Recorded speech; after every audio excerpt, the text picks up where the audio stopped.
बिस्मिल्लाहिर्रहमानिर्रहीम। अस्सलाम वालेकुम students. First year biology chapter number आप लोगों का 5 है और लेक्चर नंबर आज 8 है आप लोगों का, लाइफ साइकिल ऑफ एड्स। इससे पहले मैंने आपको जो है एड्स का इंट्रोडक्शन पढ़ाया था, जो है इसके सिम्टम्स पढ़ाए थे और डिस्कवरी बताई थी आपको एड्स की, ठीक है। और आप लोगों को याद हो कि ये जो है होमोसेक्सुअलिटी की वजह से होता है या ब्लड ट्रांसफर करने की वजह से होता है। तो आज हम इसका लाइफ साइकिल जो है डिस्कस करते हैं, life cycle of AIDS. HIV virus effect helps किस पे इफेक्ट करता है? ये टी लिम्फोसाइट्स। अब टी लिम्फोसाइट्स क्या होते हैं? आपने लिम्फेटिक सिस्टम पढ़ा होगा। लिम्फेटिक सिस्टम में हमारे पास जो व्हाइट ब्लड सेल्स होते हैं उनको क्या बोलते हैं? लिम्फोसाइट्स बोलते हैं। देखिए व्हाइट ब्लड सेल्स जो होते हैं ये बॉडी के अंदर एक इम्यून सिस्टम बनाते हैं।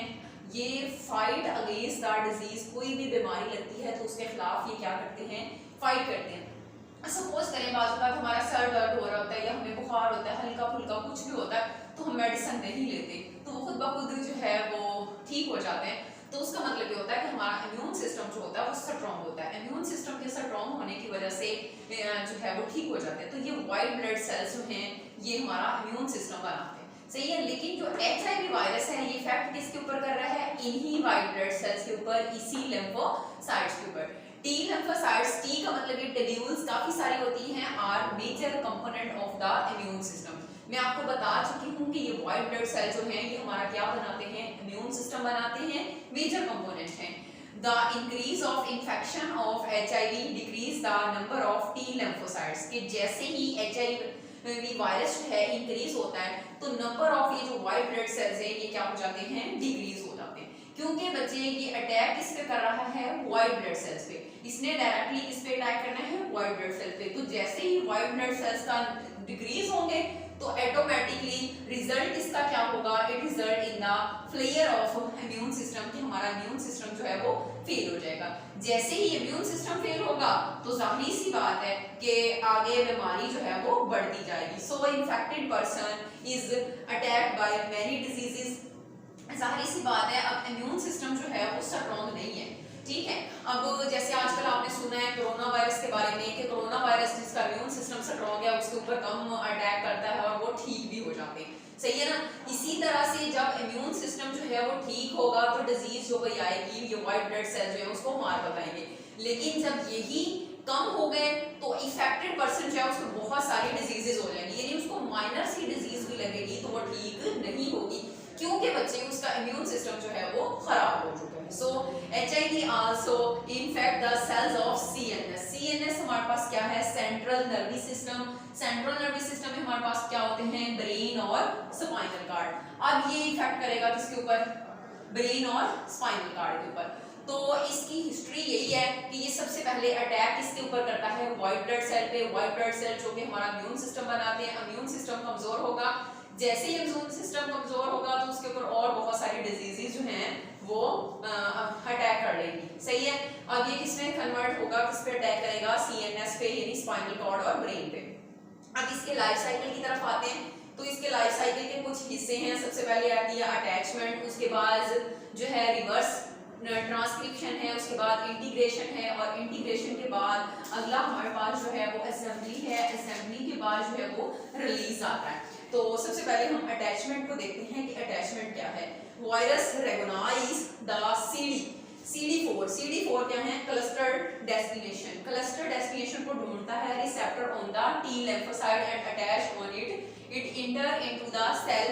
It is uncoated in the cytoplasm of the lymphocyte। यानी कि यहाँ उसने कहा attach and it enter into cell, सही है। अब यहाँ पे वायरस रेगोनाइज करता है CD4 क्लस्टर। अब CD4 का क्या मतलब है? जो क्लस्टर है, रिसेप्टर कौन से? T lymphocyte, जहाँ पे बहुत सारे व्हाइट ब्लड सेल्स होंगे उनके ऊपर ये क्या करेगा? अटैच होगा और इंटर हो जाएगा into cell. It is uncoated in the cytoplasm of lymphocyte. कि कोटेड है, अनकोटेड है किसमें? साइटोप्लाज्म जो है उसका अनकोटेड है व्हाइट ब्लड सेल्स का।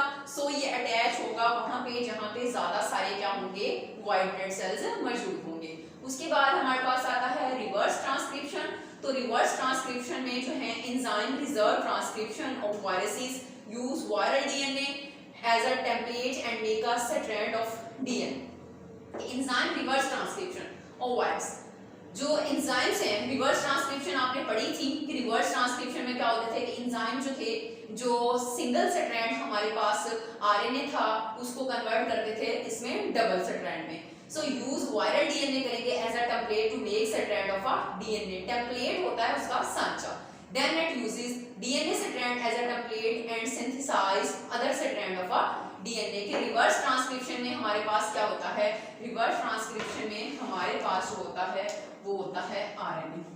आरएनए होता है सिंगल स्ट्रैंड, ये कन्वर्ट, ये सिंगल स्ट्रैंड होता है, ये कन्वर्ट होता है किसमें, डबल ट्रांस।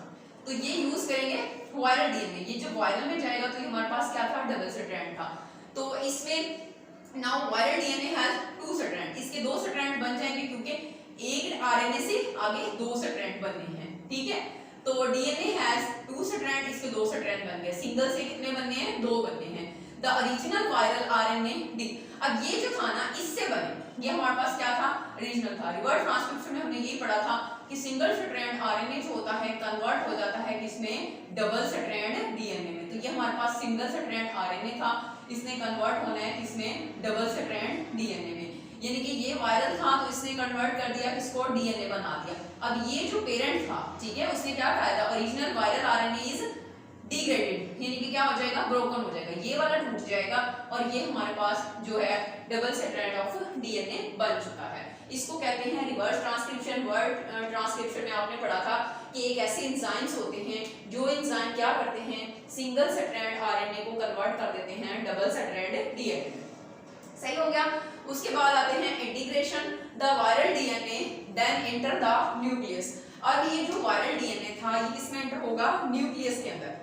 इट इंटीग्रेट्स, शामिल होगा into chromosomal DNA host and become प्रोवायरसिस।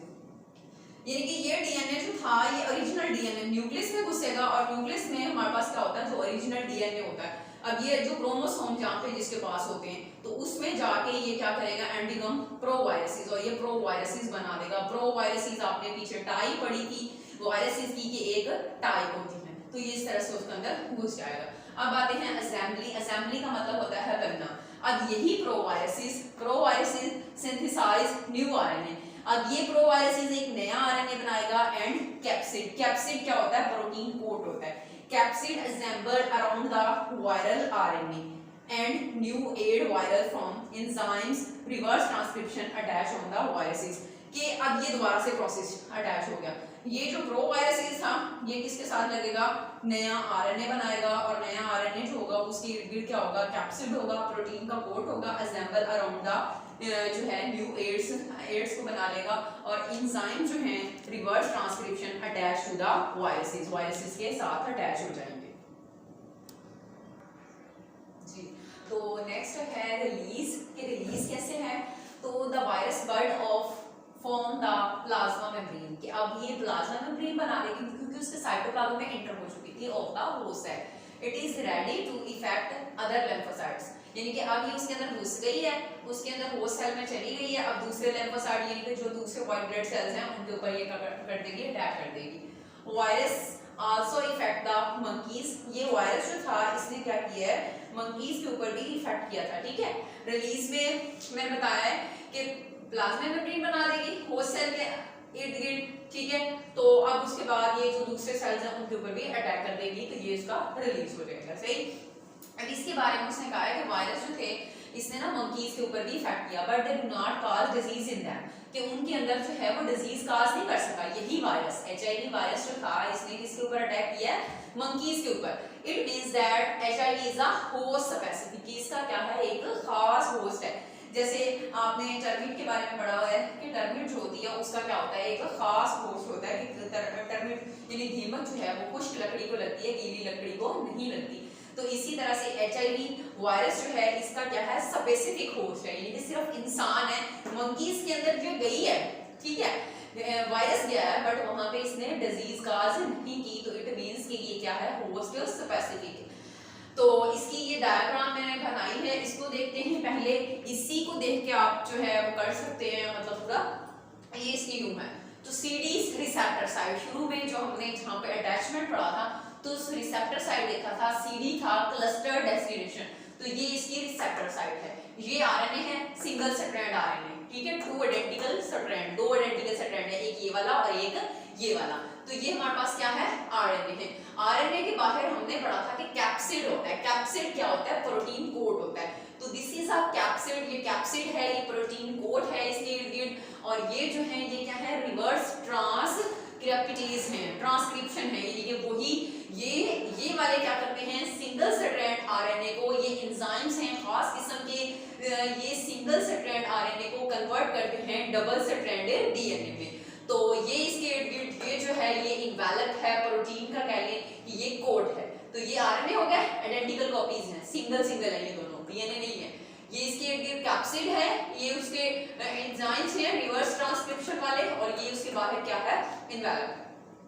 तो यहाँ से ये क्लस्टर साइट थी, इसने कन्वर्ट किया आरएनए, ये क्या है हमारे पास आरएनए है, ये सिंगल स्ट्रैंड आरएनए है, इसने कन्वर्ट होना है किसमें, डबल स्ट्रैंड डीएनए में। तो ये किसमें कन्वर्ट हो रहा है, डबल स्ट्रैंड डीएनए में। ये हो गया, और ये यहाँ से दोबारा से जनरेट हो गया, और ये पूरा एक स्ट्रक्चर बन गया, ये इसका जो है साइट बन गई, सही।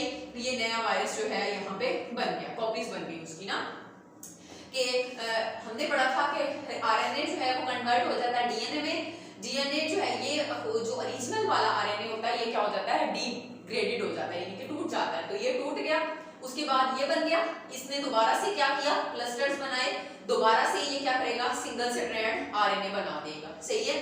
तो ये उसने दोबारा, ये भी सिंगल स्ट्रैंड आरएनए, ये भी सिंगल स्ट्रैंड आरएनए, दोबारा से ये प्रोसेस स्टार्ट हो जाएगा।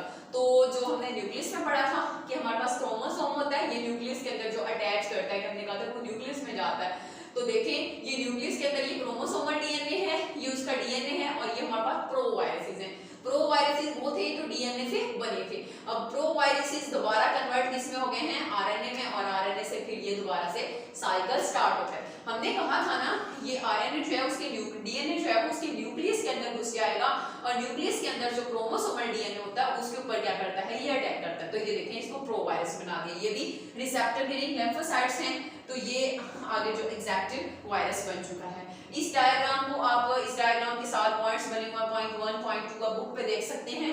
ये वही पॉइंट्स हैं जो मैं आपको पहले समझा चुकी हूँ। तो आप वो पॉइंट वैसे याद करना चाहिए तो वैसे भी याद कर सकते हैं, अगर इस डायग्राम्स के साथ लिखना चाहें तो डायग्राम के साथ भी लिख सकते हैं। बट डायग्राम जो है ये मस्ट है, इसको आपने बनाना है, इसको आपने करना है। नेक्स्ट है मेथड ऑफ ट्रांसमिशन। फिर ट्रांसमिशन कैसे होता है, तो इंटीमेट करते हैं विदाउट मैरिज सेक्सुअल कांटेक्ट कि एचआईवी एड्स का जो बंदी है या बंदा है उसके साथ सेक्सुअल कांटेक्ट करने से, ठीक है, विदाउट मैरिज, सही है।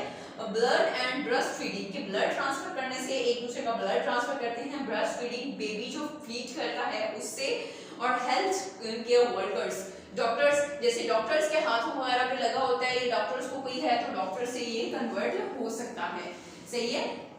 तो इसमें उसने कहा है कि जो है प्रिवेंटेशन इसकी देखते हैं, डॉक्टर्स वगैरह जो हैं वो एहतियात करें, और इसके अलावा जो है उसने कहा है कि प्रोफेशनल बेस से भी ट्रांसफर हो सकता है। 3 तरीके हैं, intimate without sexual contact, blood से, ब्रेस्ट फीडिंग से, और इसके अलावा हेल्थ केयर वर्कर्स यानी डॉक्टर वगैरह उनकी सिरिंजें वगैरह उनसे जो है कन्वर्ट हो सकता है। नेक्स्ट है इसकी प्रिवेंटेशन, तो अवॉइड डायरेक्ट कांटेक्ट एचआईवी कि एचआईवी एड्स के साथ जो है वो कांटेक्ट करने से अवॉइड करें, प्रिवेंटेशन करें। इंपॉर्टेंट में ये है कि उनके साथ हाथ मिलाया जाए, या उनका पसीना जो होता है स्पेशली उसमें सलाइवा थूक जो होता है उसमें होता है, या मतलब इस तरह से, ठीक है। स्टीराइल सिरिंज जो है वो यूज करें। ये स्टीराइल होता है जरासीम से पार, ठीक है, should be used, sterile free should be used for intervention, यानी वेन्स के अंदर ड्रग्स वगैरह जो इंजेक्शन दिया जाता है तो उसमें ये स्टीराइल यूज करें। उसके बाद है स्टीराइल सर्जिकल इंस्ट्रूमेंट, स्टीराइल जरासीम से पाक सर्जिकल इंस्ट्रूमेंट जैसे सिरिंज हो गई, या नाक या कान या कोई भी छिदवाने वाला आला जो होता है, उसके अलावा पेंचोला, जो भी इंस्ट्रूमेंट है सर्जिकली तौर पर जो डॉक्टर्स यूज करते हैं वो सारे जरासीम से पाक हों, सही है। उसके बाद ये सारी इसकी प्रिवेंटेशंस हैं कि ब्लड भी ट्रांसफर ना किया जाए। उसके बाद है वैक्सीन। अब इसकी जो वैक्सीन है, vaccine against HIV have been synthesised, बन चुकी है। इट इज एक्सपेरिमेंटली जो है एडमिनिस्ट्रेशन तजर्बाती तौर पे in human started in early 2001 south Africa, कि साउथ अफ्रीका में 2001 में ये जो है वो यूज हो चुकी है। वो हमने लिखा है तो साउथ अफ्रीका में, सही है। तो ये एमसीक्यूज में पूछा जा सकता है कि कब ये हुई थी इसकी वैक्सीन, तो बता सकते हैं कि 2001 में साउथ अफ्रीका में इसकी जो है वैक्सीनेशन जो है वो की गई थी, सही है। तो ये आज आपका टॉपिक कंप्लीट होता है। इसकी आपने असाइनमेंट बनानी है, इसको अच्छे से याद करना है, डायग्राम भी बनानी है और इसको राइट करना है। Write a note on the life cycle of AIDS, ठीक है। अल्लाह हाफिज।